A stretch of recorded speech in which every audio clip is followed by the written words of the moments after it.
दोस्तों, क्या आप जानते हैं कि तिब्बत के ऊपर से प्लेन क्यों नहीं उड़ते, या फिर ये कि सीमेंट कैसे बनता है, या ये कि फांसी देते वक्त जल्लाद कैदी के कान में क्या कहता है? अगर आप इन सवालों के जवाब नहीं भी जानते तो कोई बात नहीं, इस वीडियो को पूरा देखें। नंबर 1, दोस्तों आप ये तो जानते ही होंगे कि केले के फल में बीज नहीं होता, लेकिन अगर केले में बीज नहीं होता तो फिर केला उगता कैसे है? क्या कभी आपके दिमाग में ये ख्याल आया है? दोस्तों, केले के बीज केले के पौधे के नीचे होते हैं और एक केले के पौधे में से 3 से 5 बीज निकलते हैं, जो किसान निकाल कर फिर बो देते हैं, जिससे केले का पेड़ उगता है। क्या आप जानते थे? नहीं जानते थे तो वीडियो को लाइक कर देना। फैक्ट नंबर 2, दोस्तों क्या आप जानते हैं कि वैज्ञानिक 2 ग्रहों के बीच की दूरी को कैसे मापते हैं? जैसे कि पृथ्वी से सूरज की दूरी। आपको जानकर आश्चर्य होगा, लेकिन दोस्तों मॉडर्न हिस्ट्री में आज से 400 साल पहले ही इंसान ने इस दूरी को सटीकता से माप लिया था। 1653 में क्रिस्टियन ह्यूगेंस ने पृथ्वी से सूर्य तक की दूरी को माप लिया और ये कैलकुलेट करने के लिए उन्होंने मदद ली वीनस यानी कि शुक्र ग्रह के फेजेस की। अर्थ, वीनस और सन के बीच बनी ट्रायंगल के एंगल्स जानने के लिए उन्होंने वीनस के फेजेस को स्टडी किया और अपनी कैलकुलेशन के हिसाब से उन्होंने ये दूरी बताई 15.2 करोड़ किलोमीटर। लेकिन प्लैनेट्स के बीच की दूरी मापने का सबसे ज्यादा श्रेय इटालियन मैथमेटिशियन जियोवानी कैसिनी को जाता है, जिनके नाम पर सैटर्न पर प्रोब भी भेजा जा चुका है। इनका पूरा नाम था जियोवानी डोमिनिक कैसिनी और इनका जन्म इटली में 1625 ईस्वी में हुआ था। इन्होंने पैरालैक्स की मदद से मंगल और बुध ग्रह की पृथ्वी से दूरी मापी, लेकिन सूर्य की पृथ्वी से दूरी मापने के लिए हम पैरालैक्स का इस्तेमाल नहीं कर सकते। खैर दोस्तों, आज हमारे पास रडार तकनीक है। अब किसी भी ग्रह की दूरी हम आसानी से माप सकते हैं। इसके लिए हम रडार का सिग्नल पृथ्वी से उस ग्रह पर भेजते हैं और फिर जब रडार सिग्नल वापस आता है तो सिग्नल जाने और आने में लगने वाले समय की मदद से हम उसकी दूरी मापते हैं। चूंकि इन सिग्नल्स की स्पीड लाइट की स्पीड के बराबर होती है, हम किसी भी ऑब्जेक्ट से अपनी दूरी आसानी से बहुत कम समय में माप सकते हैं। प्लेन्स और मिसाइल्स में भी रडार टेक्नोलॉजी इस्तेमाल की जाती है। इसीलिए दोस्तों पृथ्वी से दूसरे ग्रहों की दूरी मापना अब बहुत आसान हो चुका है। अब बढ़ते हैं फैक्ट नंबर 3 की तरफ। फैक्ट नंबर 3, ये फैक्ट सुनकर आपको विश्वास नहीं होगा, लेकिन दोस्तों क्या आप जानते हैं कि तिब्बत के ऊपर से कोई भी प्लेन कभी नहीं उड़ता? लेकिन उससे पहले कि हम इसके कारणों पर ध्यान दें, हम तिब्बत के बारे में आपको कुछ इंटरेस्टिंग बताते हैं। दोस्तों, तिब्बत चीन का एक ऑटोनॉमस रीजन है। ये चीन के दक्षिण पश्चिमी भाग में स्थित है और ये भारत के साथ पश्चिम में बॉर्डर साझा करता है। तिब्बती पठार या प्लेट्यू दुनिया में सबसे ऊंची जगह है और तिब्बत को रूफ ऑफ द वर्ल्ड यानी कि दुनिया की छत भी कहते हैं। ये हिमालयन पर्वत श्रृंखला में आता है। इस पर्वत श्रृंखला की औसत ऊंचाई 6000 मीटर से भी ज्यादा है और इसमें एवरेस्ट, मकालू और कंचनजंगा जैसे कई 8000 प्लस मीटर वाले पहाड़ भी मौजूद हैं। ये जानकारी आपको ये समझने में मदद करेगी कि एयरलाइन कंपनीज तिब्बत के ऊपर से उड़ान भरने के लिए तैयार क्यों नहीं होती। कमर्शियल फ्लाइट्स के लिए उच्चतम ऊंचाई 28 से 35,000 फीट या फिर 8000 मीटर ही है, लेकिन यहाँ 8000 मीटर से भी ऊंचे पहाड़ फ्लाइट्स के लिए एक दीवार बनकर खड़े रहते हैं। दूसरा कारण तिब्बत का समुद्र तल से हाई एवरेज एलिवेशन है। हम सभी जानते हैं कि वायुमंडल की 4 परतें हैं और पृथ्वी के सबसे करीब ट्रोपोस्फेयर है, जो जमीनी स्तर से 7 मील ऊपर तक जाती है। हिमालय ऑन एन एवरेज 5 मील की ऊंचाई पर है। तिब्बत हमारे एटमॉस्फेयर में एक ऐसे बिंदु पर स्थित है जहां एक लेयर दूसरे से मिलती है। अधिकांश विमान ट्रोपोस्फेयर की ऊपरी सीमा में उड़ते हैं और स्ट्रेटोस्फेयर की निचली परत में उड़ान भरने की सलाह सिर्फ तब दी जाती है जब आपके पास सफिशिएंट ऑक्सीजन सप्लाई हो। तो दोस्तों ये थे वो मुख्य कारण जिस वजह से तिब्बत के ऊपर से विमान नहीं उड़ते। फैक्ट नंबर 4, दोस्तों YouTube पर डेस्पासितो सॉन्ग सबसे ज्यादा व्यूज पाने वाला म्यूजिक वीडियो है, जिस पर 6.5 बिलियन व्यूज हैं। ये म्यूजिक वीडियो अमेरिकी आर्टिस्ट लुई फॉन्सी के YouTube चैनल पर अपलोडेड है।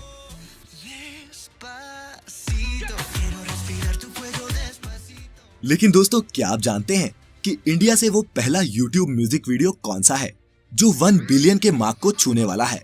नहीं जानते ना? इसीलिए तो हम आपको फैक्टिफाई करने आते हैं। तो दोस्तों वो पहला इंडियन म्यूजिक वीडियो जो 1 बिलियन पहुंचने वाला है, वो एक पंजाबी गाना है जो शायद आपने भी कभी ना कभी सुना हो।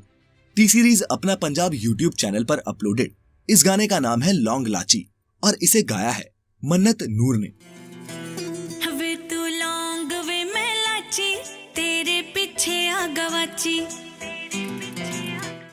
अब जाके अपने सभी दोस्तों को ये बता के इम्प्रेस करो। फैक्ट नंबर 5, दोस्तों ये फैक्ट उन हिंदुस्तानियों के लिए है जो देश विदेश में अपने तिरंगे की इज्जत बढ़ाते हैं। मिसाइल मैन के नाम से मशहूर late doctor APJ Abdul Kalam साल 2005 में स्विट्जरलैंड की 4 दिवसीय यात्रा पर गए थे। ये किसी भी इंडियन हेड ऑफ स्टेट का 30 साल बाद स्विट्जरलैंड का दौरा था।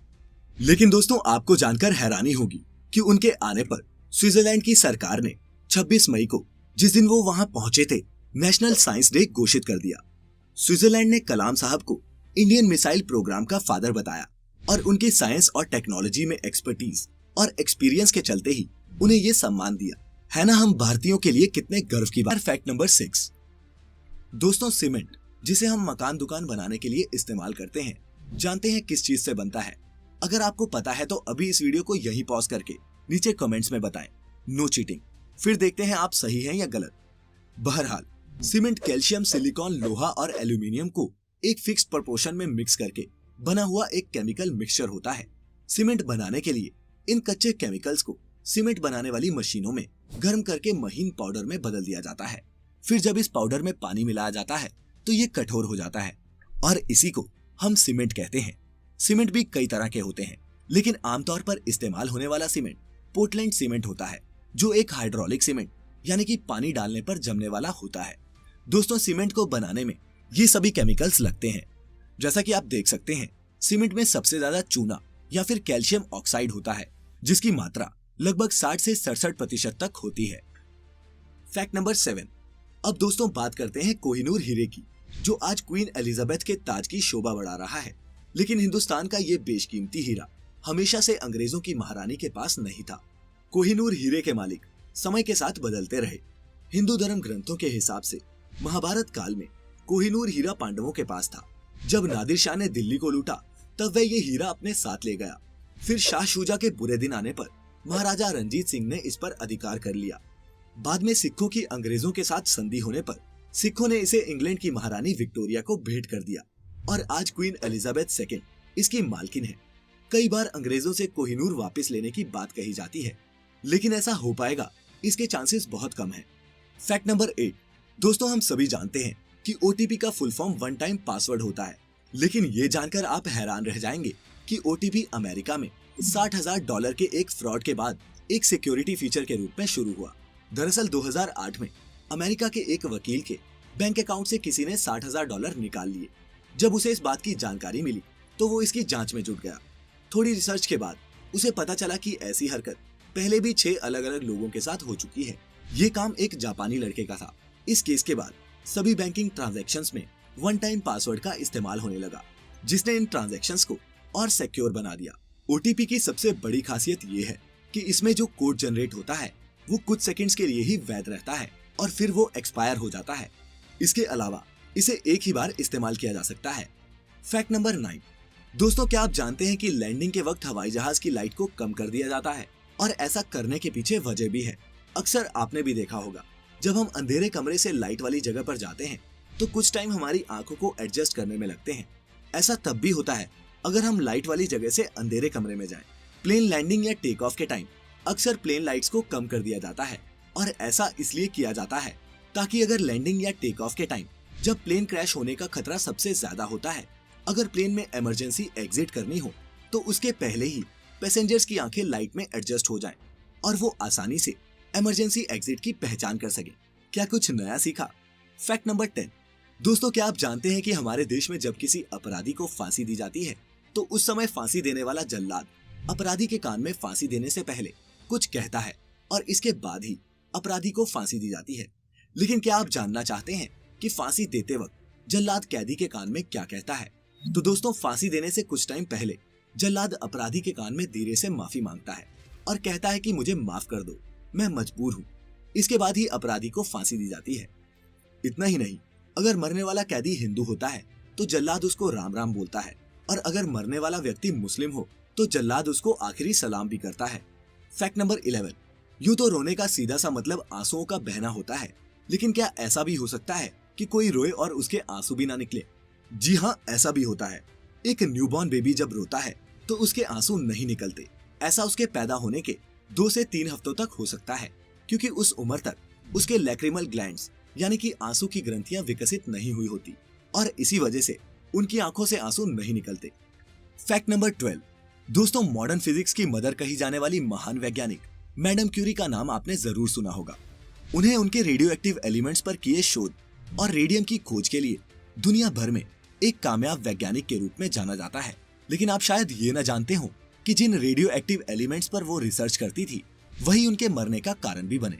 जी हाँ, ये एक दर्दनाक कहानी है, क्योंकि एक्सपोजर टू रेडियो एक्टिविटी की वजह से मैरी क्यूरी एप्लास्टिक एनीमिया नाम की बीमारी से ग्रसित हो गई, जिसने उनकी जान लेकर ही छोड़ी। यहाँ तक कि रेडियो एक्टिव रेडिएशन ने उनके कपड़ों, फर्नीचर और किताबों को भी काफी नुकसान पहुंचाया। अब उनके मरने के लगभग 100 साल बाद भी उनकी चीजें रेडियो एक्टिव हैं और उन्हें एक लेड बॉक्स में रखा गया है। अगले 1500 सालों तक उन्हें ऐसे ही रखा जाएगा। और दोस्तों, ये आखिरी और बोनस फैक्ट स्पेस लवर्स के लिए। दोस्तों, आसमान में हमें लाखों करोड़ों तारे दिखते हैं, लेकिन क्या आप जानते हैं कि ब्रह्मांड का सबसे बड़ा तारा या स्टार कौन सा है? नहीं तो कोई बात नहीं, मैं बताता हूँ। वीवाई कैनी मैयोरी नाम का स्टार हमारे यूनिवर्स का सबसे बड़ा तारा है। और दोस्तों, सबसे कमाल की बात तो ये है कि ये हमारी ही गैलेक्सी यानी कि मिल्की वे में ही है। ये तारा हमारे सूर्य से कम 2000 गुना बड़ा है। ये तारा कैनी मैयोरी तारामंडल या कॉन्स्टेलेशन का हिस्सा है और इसी के नाम पर इसका नाम कैनी मैयोरी पड़ा। इस तारामंडल में 32 तारे हैं, जिनमें से 4 तो ऐसे हैं जिनकी कुछ ग्रह परिक्रमा करते भी मिले हैं। वीवाई भी इन 4 तारों में से एक है। तो देखा दोस्तों, कितने सारे ऐसे फैक्ट्स हैं जिनके बारे में हमें पता ही नहीं होता। हमारे आसपास भी ऐसी कई वियर्ड चीजें हैं, लेकिन हमें इनका अंदाजा नहीं होता। ऐसे ही कई और फैक्ट्स हम लेकर आते रहेंगे।